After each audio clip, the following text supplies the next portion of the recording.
얘들아 안녕. 자, 이번 시간은 8강입니다. 신앙로 개척과 그 영향에 대해 같이 정리해 볼 건데요. 지난 시간에 르네상스와 종교개혁과 관련된 내용 공부했죠. 잘 정리하고 오셨나요? 이번 시간에는 그 내용을 이어서 인간이 자연과학에 대한 관심을 갖게 되면서 어떠한 변화들이 일어나게 되었었는지 그 과정과 이로 인한 아프리카와 아메리카 지역의 영향을 함께 정리해 보도록 할게요. 자, 그럼 먼저 이번 시간에 키워드부터 보도록 하겠습니다. 자, 1번부터 볼게요. 자, 1번은 유럽이 신학로 개척으로 인해 아메리카에서 많은 양의 금과 은 같은 귀금속을 갖고 오다 보니까 귀금속이 이제 중요해지지 않으면서 귀금속보다 물가가 더 올라가는 모습이 나타나요. 우리 그래서 가격이 혁명적으로 올랐다라고 해서 이를 가격 혁명이라고 불렀고요. 또 하나, 신학로 개척으로 그동안 가보지 못했던 곳을 가보는 거잖아? 그러니까 이 무역의 규모라던가 또는 한 번 항로를 보내기 위해 배를 띄울 때 필요한 돈의 규모가 이전과는 달랐던 거야. 그러니까 이 시기 때 주식회사라고 하는 것도 등장하고요. 많은 양의 돈을 만들기 위해 어음과 같은 수표들도 만들어지기 시작하고요. 금융업도 발전하기 시작하면서 자본주의의 기초적 토대가 만들어졌다고 했었죠. 우리 이거를 상업상의 혁명이라고 해서 상업혁명이라고 불렀습니다. 자, 그리고 3번은 별표 한번 쳐볼까요? 아프리카 지역에 있었던 일인데요. 내용은 이랬어. 유럽인들이 아메리카에 갔는데 아메리카에는 그동안 유럽 사람들이 한 번도 가본 적이 없잖아. 이 유럽 사람들이 전염병을 아메리카에 퍼뜨려 버리게 돼요. 이 아메리카 사람들이 항체가 없었던 거지. 이 바이러스를 막을 수 있는 당시 백신 같은 것들이 없었기 때문에 아메리카에서 많은 사람들이 전염병으로 죽어버려. 그러니까 아메리카에서 일할 사람이 필요하니 아프리카에 있었던 사람들을 아메리카로 뭘로 보내버렸다고 했었지 얘들아? 맞아. 노예로 보내면서 노예 무역이 활발하게 이루어졌다라고 설명을 했었죠. 우리 그래서 1번과 2번에 해당하는 내용은 신학로 개척으로 인한 유럽 사회의 변화구나 라고 볼 수 있겠고, 노예무역이 나와 있는 부분은 아프리카의 변화의 모습이구나 이렇게 정리해 볼 수 있을 것 같아요. 자, 그럼 다시 한번 지도 보면서 선생님이랑 정리해 보자. 우리 신학로 개척에 앞섰던 대표적 두 국가 포르투갈이라고 하는 나라와 에스파냐라고 하는 나라였었어. 자, 그럼 이 두 나라는 왜 신학로 개척에 적극적일 수밖에 없었냐면 원래 유럽 무역의 중심지는 이 이탈리아가 있었던 이탈리아의 앞바다 여기 무슨 해? 지중해가 중심이었었는데 이 지중해를 원래는 유럽이 갖고 있다가 더 이상 유럽이 갖고 있지 못하게 됐어. 왜? 오스만 제국이 등장하면서 지중해를 왕 하고 먹어버렸거든. 그러면 더 이상 지중해를 이용할 수가 없게 되니까 이제 유럽 사람들이 원래는 이렇게 해서 인도를 갔단 말이야. 근데 이렇게 못 가면 어떻게 가야 되더라? 이렇게 돌아가야 되겠지. 근데 옛날 사람들은 이렇게 가본 적이 없기 때문에 이제부터 한번 돌다리도 두들겨보는 심정으로 하나씩 하나씩 이렇게 이동하기 시작하는 모습이 나타나게 됩니다. 그런데 우리 포르투갈과 에스파냐가 지중해를 못 쓰니까 왼쪽으로 가야지. 아, 근데 이 왼쪽에 있는 바다 무슨 바다? 대서양. 그래서 이 대서양을 중심으로 유럽의 사람들이 이렇게 이동하기 시작하면서 인도 지역을 향해 가는 과정. 이걸 우리는 신학로 개척이라고 하죠. 근데 이렇게 아프리카를 지나가는 경우도 있었지만 반대로 아메리카 지역을 지나서 세계 일주에 성공하는 사람들이 있어요. 그러고 보니까 이 사람들이 전부 다 지나가는 곳이 첫 번째 여기 아메리카 대륙을 지나가고요. 그 다음에 오스만 제국 밑에 붙어 있는 여기 아프리카 또한 지나가서 캘리컷, 인도라고 하는 곳에 도착하는 거야. 그러니 이 유럽이라고 하는 국가들, 이 유럽이라는 국가들이 아메리카에도 도착을 하고 아프리카에도 도착하면서 대서양을 중심으로 하는 삼각무역이 만들어지게 되었다. 도 우리 수업 시간에 설명을 했었죠. 자, 그래서 이러한 신학로 개척에 등장하게 된 배경, 중앙집권 국가가 형성이 되면서 국왕이 중심이 되어 국가가 돈을 벌 수 있는 수단들을 찾다 보니 신학로 개척을 통해 돈을 벌기 위한 모습들이 나타났었고요. 또 이러한 학로 개척을 하려면 천문학이라던가 항해술, 나침반, 그리고 또 하나 동방지역, 이 유럽에 대한 호기심이 증가하게 됩니다. 우리 마르코 폴로라고 하는 사람이 동방견문록이라고 하는 책을 썼었는데 당시 이 책에서 이 동방에 대해 엄청 호기심을 가질 만한 구라들을 많이 써놔요. 막 중국을 가보니까 막 황제가 있는 곳이 황금으로 뒤덮여 있더라. 저 사람들은 황금을 돌멩이 같이 쓰더라. 막 이런 내용들이 나오면서 저기를 가면 내가 돈을 많이 벌 수 있겠는걸? 이러한 호기심의 증대 또한 신앙록 개척을 앞당겨 왔습니다. 하지만 뭐니 뭐니 해도 중요한 거는 경제적인 특징이에요. 원래 유럽인들은 지중해를 중심으로 인도까지 가면서 향신료 무역을 중세 시기 때부터 전개되어 오고 있었는데 문제는 더 이상 지중해 무역을 할 수 없게 되고 또한 이 지중해 무역에서 소외받는 국가들이 있었다라는 거지. 그게 어디였다라는 거야? 포르투갈과 에스파냐. 그렇기 때문에 이 포르투갈과 에스파냐가 중심이 되어서 신항로 개척에 뛰어들게 됩니다. 근데 문제는 이들이 개발한 항로가 달랐다고 했었죠. 먼저 아메리카 대륙을 발견해서 아메리카 지역으로 향했던 국가. 이 국가는 어디였었냐면 미안해 얘들아. 에스파냐라고 하는 국가였고 반면에 인도 지역으로 가는 항로를 개척한 나라가 있었습니다. 그래서 이곳에 향신료, 후추 같은 것들을 가져오는 무역을 통해 돈을 벌려고 했던 나라 에스파냐 말고 또 하나 어디였지더라? 포르투갈이라고 하는 나라가 신항로 개척에 적극적으로 나서게 되었다라고 선생님이 설명을 했었죠. 자, 근데 이 포르투갈과 에스파냐의 대표적인 항해가들, 모험가들이 있었죠.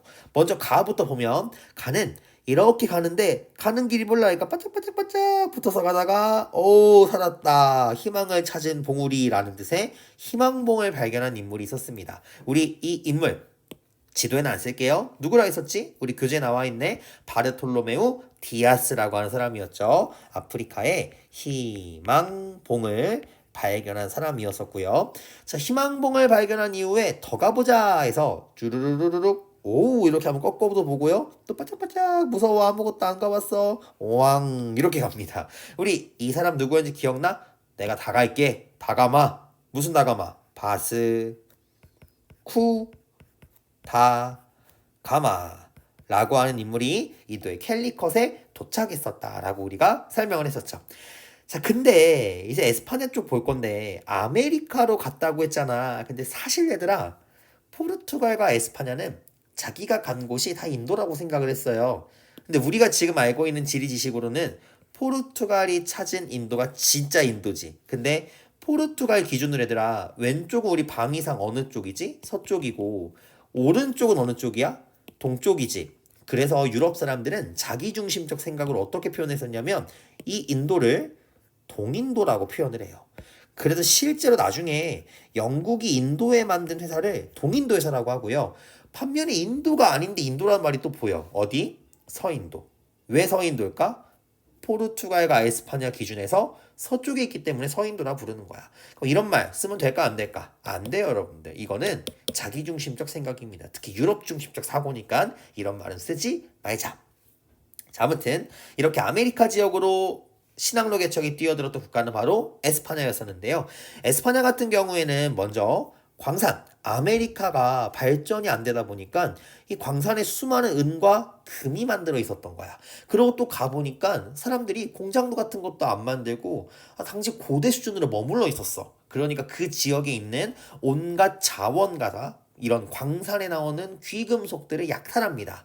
그러면서 이곳을 하나의 식민지로 경영을 하게 됐었고요. 이 식민지로 만드는 과정에서 아메리카 지역에 발전했었던 이 문명들을 파괴합니다. 코르테스라고 하는 인물은 아스테카라고 하는 문명을 파괴시키고 피사로라고 하는 인물은 잉카 문명을 파괴하는 인물이기도 했었죠. 자, 그리고 이 포르투갈과 에스파냐 모두 공통적으로 아시아 지역까지 진출을 하게 됩니다. 고아 지역이라던가 물라카라던가 마카오 지역에 무역 거점 마련하기도 했었고요. 에스파냐 같은 경우는 특히 필리핀 마닐라 지역에 무역 거점을 마련했다는 점 한번 눈으로 쓱 보고 넘어가시면 될 것 같아요. 자, 그리고 에스파냐 지역에 항로 개발 2명이 있습니다. 서쪽 항로 요렇게 아메리카 지역으로 갔다가 돌아온 인물이 있었죠. 우리 이 나에 해당한 인물 누구죠, 여러분들? 콜럼버스.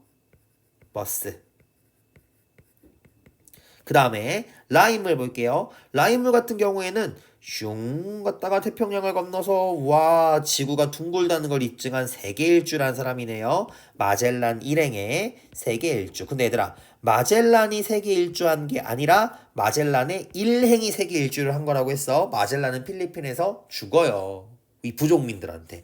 그래서 이 마젤란의 동행자들이 결국에는 세계 일주에 성공을 했다. 자, 그래서 우리 이 부분에서 선생님이 그냥 딱 정해줄게 얘들아. 바르톨로메오 디아스, 바스코 다가마, 콜럼버스, 마젤란 이름 안 외워도 돼. 중요한 건 뭐냐면 포르투갈은 밑에 다시 한번 써보자. 포르투갈은 인도 쪽으로 진출하는 인도 항로. 반면에 에스파냐는 아메리카 항로 개발의 진심이었다. 요렇게 정리해 줄 수 있겠죠. 자, 그럼 이제 오늘의 보스몹 보겠습니다. 이게 너네들이 제일 힘들 거야. 요거를 우리가 머릿속에 외워야 되는데 한번 세미랑 해보자 얘들아. 자, 먼저 유럽이라고 하는 국가는 아시아라고 하는 국가에서 향신료를 얻기 위해 노력했었죠. 또 이 중국 같은 경우에는 비단을 얻어옵니다. 근데 이거를 뭘로 얻어온 거냐면 유럽인들이 은을 지불해서 얻은 거야. 근데 중요한 건 유럽인들이 은을 어디서 얻냐면 아메리카에서 은을 갖고 오고 또 아메리카에서 설탕 같은 것도 갖고 와요. 자, 그리고 또 아시아에서 향신료나 비단에 또 하나 차, 티도 갖고 와. 중국 이 티로 유명하잖아. 찻잎으로. 그럼 어떻게 되는 거지 얘들아? 아시아에 차 갖고 오지, 아메리카에 설탕 오지, 그리고 여기다 우유 섞잖아. 이게 홍차야. 그러고 아메리카에 갖고 온 은으로 그대로 아시아에 줬다가 여기서는 향신료나 비단 갖고 와서 돈 버는 거예요. 누구만 배불러지는 구조야? 유럽만 배불러지는 구조라는 거지. 또 하나, 유럽인들은 아메리카라고 하는 지역을 식민지로 삼았다고 선생님이 설명을 했었죠. 그리고 또 하나, 이 유럽이라고 하는 국가가 아프리카라고 하는 곳에 여러 무기라던가 또는 공상품 같은 것들, 유럽의 공장들, 산업을 통해서 만들어진 생산품들을 판매합니다. 그 대가로 유럽도 아프리카에 묻혀있던 은이나 금, 아프리카의 코끼리의 상아 같은 것도 상당히 귀중품이었어요. 이런 것들을 가져왔던 거죠. 근데 문제가 뭐였냐면 얘들아, 아메리카라고 하는 곳은 유럽에게 받고 싶지 않은데 받는 게 있었어. 유럽은 이 시기 때 모직물 또는 면직물 산업 같은 것들이 발달해 있었거든. 그래서 이러한 직물, 면직물이나 모직물 같은 것들을 아메리카에 강매를 해버리는 거야. 아메리카 사람들은 이게 필요 없는데. 그러니까 아메리카는 필요 없는 거를 사고 은하고 설탕 같은 것들을 뺏기는 구조였다고 볼 수가 있겠지. 또 하나의 문제. 유럽인들이 아메리카에 가면서 뭐도 같이 전파시켜 줘버리냐면 전염병도 전파시켜 버려요. 아메리카에 전염병이 유행해 버린 거야. 근데 얘들아, 전염병이 유행하면 사람들이 어떻게 돼? 죽어버려. 결국 이렇게 사람들이 많이 줄어들게 되니까 아프리카의 수많은 사람들을 노예로 아메리카로 팔고 갔었다. 그래서 선생님이 이 부분 어떤 식으로 설명했었냐면 이렇게 설명했을 거야. 이렇게 유럽과 아메리카와 아프리카 이렇게 삼각형의 모양으로 무역이 전개가 되었고 이 사이에 있는 바다가 무슨 바다? 대서양이기 때문에 우리는 이 무역을 뭐라 부른다고? 유럽, 아메리카, 아프리카가 대서양을 중심으로 삼각무역을 진행해. 이걸 대서양 삼각무역이다라고 부른다고 했었죠. 그래서 밑에 제목으로도 나와 있네요. 그럼 우리 방금 요 표를 통해 본 거를 다시 한번 글로 한번 정리해 볼게. 자, 먼저 유럽과 아프리카와 아메리카 한번 연결 지어 볼까? 유럽, 아메리카, 그리고 아프리카. 이렇게 만들어진 도형 무슨 도형? 삼각형. 이 사이에 있는 바다 대서양. 자, 먼저 아메리카 지역 같은 경우에는 유럽으로 인해서 전염병이 유행하고요. 이로 인해 연결 지어볼까? 인구가 감소했어. 그러니까 이 부족한 인구를 채우기 위해 노예를 아프리카에서 아메리카로 보냈다라고 했었죠. 그러다 보니까 성비도 불균형이었어요. 노비로 필요한 건 남자니까 남자를 전부 다 아메리카로 보내버리니 여성의 수가 훨씬 더 많았고요. 또 하나 아프리카에서는 신항로 개척 이후에 부족 간의 갈등을 유럽인들이 정치적으로 이용하면서 갈등도 심화되었었다. 또 한편 아메리카는 사탕수수나 담배 같은 작물들을 재배하는 플랜테이션 농업이 발전하게 됐었고요. 그리고 한 가지 작물을 집중 재배하게 되면서 농업 발전에도 큰 부정적인 영향을 끼쳤다라고 보시면 되겠습니다. 자, 그 다음에 유럽 같은 경우에서는 감자나 옥수수 같은 신작물들이 도입이 됐었고요. 또 하나, 귀금속이 유입되면서 물가가 상승합니다. 우리 이거를 무슨 혁명? 가격 혁명이라고 표현을 했었지. 또 하나, 상업의 사이즈가 달라지기 시작해요. 주식회사가 등장하고 어음이 발전하면서 자본주의가 발전하는 모습. 그리고 우린 이거를 상업적인 혁명이 일어났다. 이렇게 설명했었을 겁니다. 이렇게 관련된 내용 정리해봤고요. 우리 한번 줄글 같이 한번 보도록 하자. 자, 우리 지금 배운 거 빠르게 한번 정리해볼게. 먼저 항로개척의 배경은 동방에 대한 유럽인들의 호기심도 있었고, 또 하나 제일 중요한 거는 당시 유럽인이 새로운 향로를 찾아 나서기 시작하면서 직접적인 교역로를 모색하게 되었었다. 자, 그리고 여기 미안해 얘들아. 향로가 아니라 고쳐줘. 내가 하얀색으로 지워볼게. 얍. 향로가 아니라 항로야, 항로. 전개 과정을 보니까 포르투갈에서는 아시아 쪽으로 가는 항로, 인도 항로. 반면에 에스파냐에서는 서쪽 항로, 특히나 어디로 가는 거? 대서양으로 가는 거, 아메리카 지역 항로. 최초로 세계 일주에 성공한 거, 마젤란의 일행이 있었다. 자, 그러면 새로운 항로 개척 이후의 세계를 볼게요. 지중해에서 대서양으로. 그러다 보니 유럽, 아메리카, 아프리카를 잇는 삼강무역이 발전하게 되었었고, 아메리카에서 많은 양의 금이 오면서 물가가 상승하게 되죠. 가격 혁명. 반면에 넓은 시장을 바탕으로 상업 제조업 발전, 상업 혁명. 그래서 이거는 어디의 변화야 얘들아? 얘네들은 유럽의 변화야. 봐봐. 유럽의 변화야. 유럽의 변화. 자, 그 다음에 이제 우리 아메리카와 아프리카의 변화를 볼 건데, 자, 먼저 에스파냐가 아스테카 기억납니까? 아스테카 문명과 잉카 제국을 정복을 했었고요. 고대 문명 파괴했다고 했었지. 또한 원주민 삶도 변화됩니다. 이러한 사탕수수나 담배를 재배시키고 유럽인들이 퍼뜨린 전염병으로 원주민 인구가 감소하게 되자 아프리카 지역에서 아메리카 원주민이 감소하니까 아프리카 원주민을 노예로 동원했다. 이런 내용들. 그치? 그래서 남녀의 성 비율의 불균형이 초래가 되었다라는 내용도 정리했습니다. 그래서 지금 이 내용이 여기 표에 정리가 되어 있으니까 이 표 별표 치고 잘 기억해 두시면 될 것 같아요. 자, 그럼 우리 문제 풀고 마무리 지어볼까요? 1번 빠르게 풀어봅시다. 마젤란이 최초로 세계 일주에 성공했다. 동그라미. 신항로 개척으로 아메리카의 금은이 유럽에 유입되면서 물가 상승했다. 얘를 가격 혁명이라고 불렀지 얘들아. OX야. 동그라미. 2번.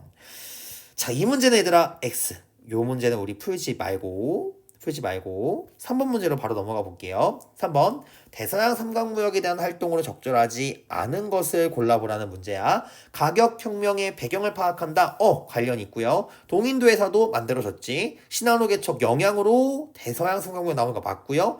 똑같은 거 나오네. 맞지? 네, 5번이 틀렸네. 쌍파뉴 전기시장은 중세 시기 때 발전한 원거리 무역이었었죠. 자, 오른쪽에 있는 4번 문제 이 친구도 얘들아 X 쳐주세요. 이 문제도 X 치고 2번과 4번은 풀지 말고 자 5번으로 바로 넘어가 보도록 합시다. 다음 대화의 주제를 써보래. 유럽인의 침략과 전염병, 그 다음에 포토시 은광, 그리고 아프리카에서 데려온 노예로 충당했지. 그럼 이 대화의 주제는 이런 것 같아. 지금 보니까 전염병으로 원주민 수가 줄어서 아프리카에 노예를 데리고 온 거 아메리카 지역의 모습이지. 그럼 결국 이거는 신항로 무역으로 인한 신항로 개척으로 인한 아메리카 사회의 변화가 되겠네. 대화의 주제 신항로 개척 이후에 또는 이후 아메리카 사회의 변화. 이런 식으로 제목을 붙여볼 수 있을 것 같아. 자, 그럼 이제 오른쪽 6번 문제 보자. 다음을 읽고 물음에 답하시오. 유럽인은 광산 개발과 대농장 경영에 필요한 노동력을 얻기 위해 자, 그럼 봐봐. 유럽이 나왔어. 그리고 또 아프리카도 나왔어. 그리고 또 얘들아 아메리카 지역도 지금 나왔어. 유럽, 아프리카, 아메리카 사이에 전개된 이 노예와 관련된 무역. 대서양 지역에서 등장한 삼각무역. 자, 그럼 일본의 결과 아프리카에 나타난 변화. 첫째, 노예 무역이 활발해졌다. 왜지 얘들아? 아메리카 지역의 감소된 인구를 보충하기 위해서. 그 다음 둘째, 남녀 성비가 불균형해졌다.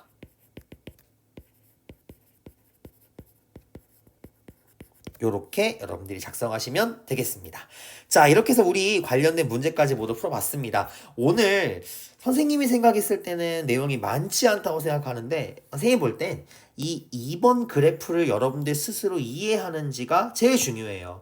선생님이 정말 아주 바람직하게 생각하는 반이 어디냐면 우리 2학년 3반이야. 이 가끔가다 쉬는 시간에 우리 건화와 이한이와 석현이와 사랑이와 그리고 우리 서인이 이렇게 서로 문제 내면서 퀴즈 내는 모습을 많이 봤어요. 이런 것들도 얘들아 3반 애들처럼 서로가 물어보면서 이거 뭐야? 그거 아니잖아. 이렇게 너네가 얘기하는 게 훨씬 더 기억에 많이 남을 거야. 아마 선생님이 설명해 주는 것도 기억에 남겠지만 이렇게 친구들과 대화하면서 여러분들이 외우는 것도 많이 기억에 남으니까 한번 내가 얼마나 알고 있는지 친구에게 설명해 보면서 외워보세요. 여러분들이 알고 있는 것보다 더 머릿속에 많이 기억날 수 있을 겁니다. 자, 이렇게 해서 우리 관련된 신학로 개척 내용 여기서 마무리 지어보도록 하고요. 다음 시간은 9강입니다. 아, 또 중요한 게 우리를 기다리고 있네요. 절대왕정 관련된 내용으로 선생님 여러분들 기다리고 있을게요. 복습 잘 하시고요. 다음 시간에 만나요. 제발. 바이바이.